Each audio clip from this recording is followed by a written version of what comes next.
कब्र को बोसा देने की बाज़ उलमा इजाज़त देते हैं, लेकिन तमाम उलमा इस बात पर मुत्तफ़िक हैं कि न देना बेहतर है, एक बात। और ये बात भी मुतअद्दिद फ़ुक़हा ने ज़िक्र की और मुतअख़िरीन उलमा, जिनमें हज़रत पीर मेर अली शाह साहब रहमतुल्लाह अलैह शामिल हैं।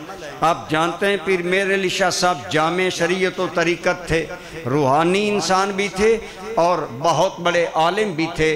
आपने भी लिखा है कि जब कब्र को बोसा देने में जाहिल और आम लोगों के गुमराह होने या फितना में पड़ने का ख़तरा हो तो उस वक़्त कब्र को बोसा नहीं देना चाहिए, और कब्र को बोसा न देना ये ज़्यादा औला है, ताकि जाहिल और कम इल्म लोग कहीं ताज़ीम में आगे बढ़कर सजदा तक न चले जाएं। और सजदा बिल इत्तिफाक कब्र को करना मना है, बल्कि बाज़ उलमा ने हराम लिखा है। आला हज़रत ने तो बड़ी सख्ती से मना किया। इसलिए अमूमी कब्र के बारे में यही है कि जमहूर उलमा बोसा देने से मना करते हैं। कब्र के करीब भी नहीं जाना चाहिए, हाथ से छूना भी नहीं चाहिए। इसी तरह जैसा तो अदब एक अलग चीज़ है, और इसे तमाम उलमा और फ़ुक़हा ने नसारा की यानी ईसाइयों की अलामत करार दिया, लिहाजा इससे अवाम को बचना चाहिए। बाकी आप जो मज़ारात पर कोई सजदा करता है तो ये अहले सुन्नत का मौक़िफ़ नहीं है। हम बिल्कुल क्लियर बार बार बताते हैं कि सजदा करना मना है, ममनू है, हराम है और बहुत बड़ा गुनाह है, नहीं करना चाहिए। लेकिन ये भी एक बात तय है कि सजदा से बंदा मुशरिक नहीं होता। सजदा ताज़ीमी हमारी शरीयत में हराम है।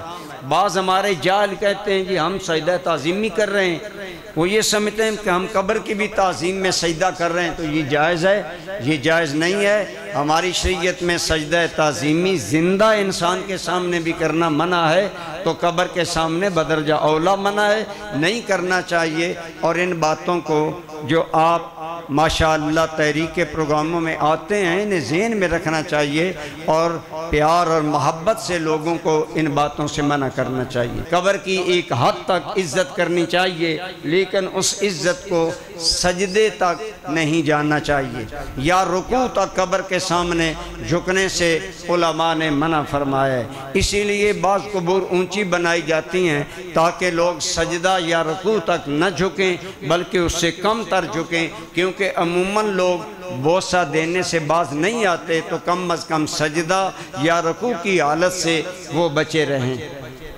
इन आदाब का ख्याल रखना चाहिए।